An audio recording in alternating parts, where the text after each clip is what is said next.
making their way across the map, and they are going to be able to scout this extra Terran. But this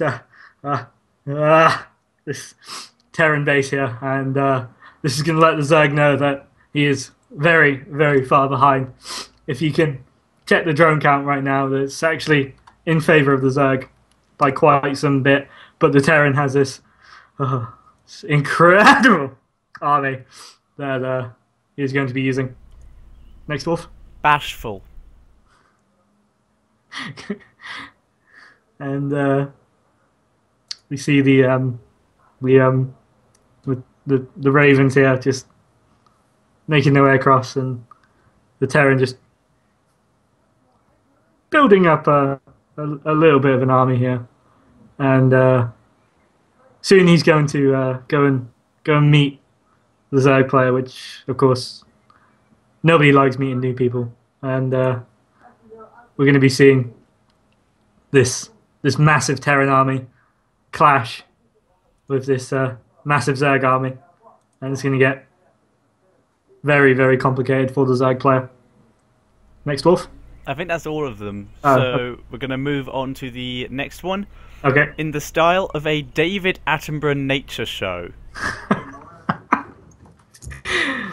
And now we observe the Terran army in its natural habitat. It is sitting by its den, its orbital command, and it is very, very powerful. You do not want to get bitten by this Terran army. If this Terran army was to attack you, once it's at 200 supply, it's very, very difficult to win. And over here, on the other side of the Condemned Ridge, we do have the powerful, the magnificent, the so unique Infestor composition here. Now the Infestor has got 6 legs with 2 large claws, but although it's very aggressive appearance, it cannot actually attack. It has to rely on its special abilities, one being fungal growth, that locks down the enemy and stops them from moving, similar to what you'd see a spider do. And basically these units all together now will make a very, very handsome army. Almost like killer ants. They flock together and take down prey much, much bigger than their own size. So now we see a large kind of engagement here, and it is going to force this beautiful, magnificent Zerg army into a very tough position. Battle cruisers now just raining death upon these beautiful, magnificent creatures, and such is the circle of life.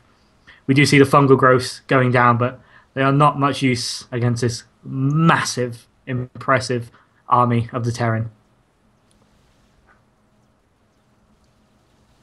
You see now Ultralisks just being slowly picked off. These magnificent, majestic battle cruisers just surviving and keeping there and not letting themselves die. And the Terran army will soon reform into a much bigger and scarier thing. On the word thing, I think it is time we changed. Because we have a Zerg and a Protoss, and a Terran player, you must explain using these 2 races why Protoss is OP. This should be quite easy. Do you see now the Zerg drones? And of course, drones just not as good as probes, because probes have a shield. You know, drones don't. They just die, and they can never get shields. If we had shields, they'd be better. I'm telling you. And now, of course, we see the 4s, which are a lot like Colossus, but much, much weaker. Because Colossus have got that massive, massive range. And, of course, the 4s have no splash damage to ground, and the Colossus do, you know. But, yeah, you know, game's balanced and all that. And, yeah, we see these orbital commands now. Now, most people would say orbital commands are OP, but, you know, they can't chrono boost. They can only drop mules, and mules are terrible. You know, I'd much prefer making Marines twice as quick. You know, Protoss can make their Stalkers twice as quick. Why can't we? And, yeah, see the Infestors and Lings as well, just kind of chilling here. And, of course, if you don't have 200, 200, you can't attack, and Protoss can attack with 10 supply and still win. And yeah, Queen's injecting, but again, no chrono boost, so we can't make units twice as quick like the Protoss can. We can't make units anywhere on the battlefield like the Protoss can. We haven't got immortals that kill everything. We've got to deal with these such weak units that have no shields. If our units have shields, that'd be balanced. That'd definitely be balanced. So not much kind of going on with these two armies right now, and I don't blame them because both armies are so weak. If they were playing a Protoss right now, the game would be over like 20 minutes ago. But right now it's ZVT, so it's exactly balanced because there are no Protoss units on the field, and the Zerg units are able to actually kill something, and the Terran units are actually able to kill something as well because if they allowed Protoss units in either one of these armies, then the game's over in 5 minutes. So not much fun there. And as you can see, a long macro game, which obviously favors the Protoss. But luckily enough, there's no Protoss units on the map. We can see a ton of Lings right now, but obviously 2 free Zealots would be able to stop that. But luckily enough, no Zealots in the TVZ matchup. Do see this massive mech army moving across the map to engage the Zerg army, and both armies should probably lose here because it's a balanced matchup compared to any sort of versus Protoss matchup right now. Do see the Lings moving in, surrounding the 4s, but there's just too much firepower, and it's a really equal engagement, and there's nothing unbalanced about that at all. Mule's now thieving the remaining minerals from the Zerg base, which you don't see a lot, of course, unless you play as Protoss, and then you can take whatever minerals you want because no one can stop you, and it's just not fair. And we see the Terran army just getting bigger and bigger and bigger, and eventually it is going to roll over. But of course, if the Protoss was playing, then Protoss wins every time, no matter how big your army is. I mean, you could have 2 versus 1. Yes, bigger, bigger, and bigger, and eventually roll over. Are we back on innuendos again? Yeah, probably. Okay, you are a football or American soccer commentator who believes he is still casting a game of football. Okay, this is very hard when nothing's going on. I know, I have noticed this game's lasting a lot longer than I expected. My list is... I got rid of a lot more of this list than I thought I would. Okay, so we do see now this Lone Star Ghost just slowly sniping and picking off these units, and it's looking like this Ghost is going to be the man of the match if he manages to get a single goal / kill. And he's just slowly running out of cloak. We do see the Infestors finally now being moved away, and of course this Ghost is very, very offside right now, and he is going to get picked off by the opposition. That's some bad play there. And both sides now just limbering up. It looks like they are going to go for a big shot at goal here. And I believe one will do it since we are running out of time. It's currently 42 minutes into this game. We are seeing so many strong players now being added to this composition. Obviously, the Ultralisk can just charge through there and take the bull by the horns and just rush through to that end goal, which is, of course, the big score. And we do see another player now just slightly caught offside, but he isn't going to go noticed by the ref right now. We do see another big engagement, but without any sort of... They haven't just got the right formation to take on this army right now, and it is going to look pretty good for the blue side here. Blue now moving in. It's going crazy. It's going crazy. Can they make a goal? Oh, Seeker missiles landing. Can they get there? Can they get there? Neural parasites going down on the battlecruisers. This is absolutely insane. Can they finally push in? It looks like they are going for it. They're so close to winning here. They're so close to winning, but it looks like the defense has just lasted out. These battlecruisers are coming into play, and without any sort of anti-air, this attack has been thwarted. Now, almost end game already. These battlecruisers are pushing through now, just completely stopping any form left of attack. But some decent damage done by the Zerg player. But it looks like the Terran player is just not ready to go for any sort of aggression. He wants to sit back, play defensive, and just get that one last goal in the last few seconds of the game.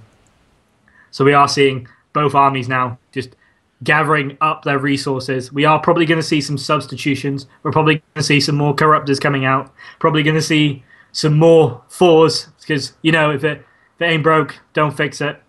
And we see two fours and two battle cruisers being made at the same time now. The mules just robbing the defensive line there, just absolutely stealing all of the Zerg players' minerals. So the mules now returning home. They were doing something sneaky, something a bit rotten, but it goes unpunished. And if the Zerg player isn't going to punish this sort of play, then he is going to fall further and further behind and eventually lose this battle.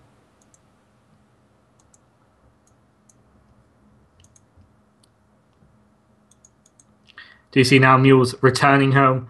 They are going to go back for a second look at this mineral line. And yeah, I've never seen so many players just running towards the same slot before. This is really, really bad management here.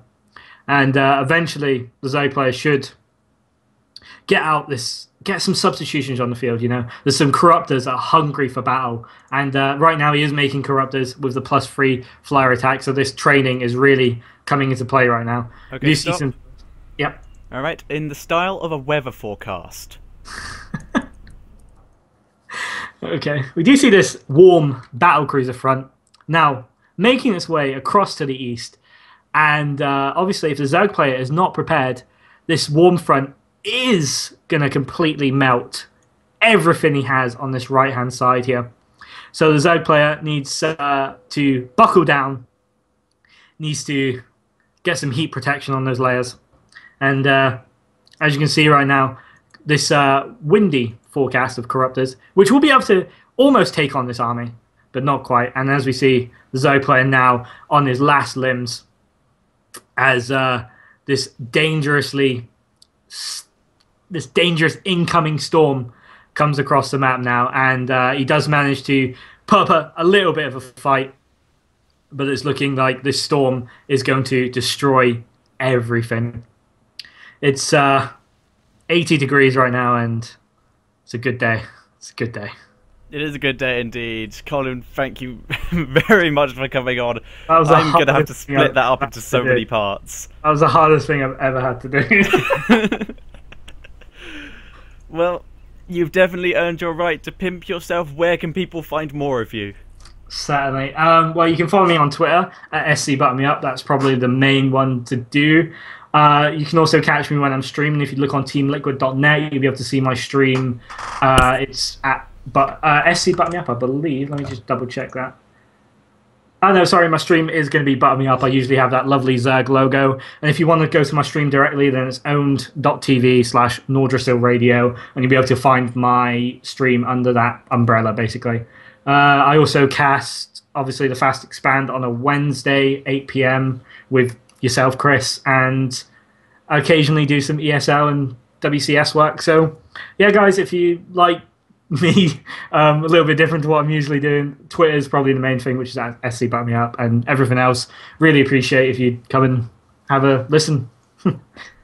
Yep, thank you everyone for watching, and if you have a suggestion of anything that could appear on my list of challenges, seeing as it was just eaten away quite a bit there by Colin, thank you Xlilius for going mech and making this game last ages, then please leave them in the comments of the video, or if you're on StarCraft, put them in the UK chat, say they're for Evil Guy 13 and someone will get them to me. So thank you all for watching, and I will see you all next time.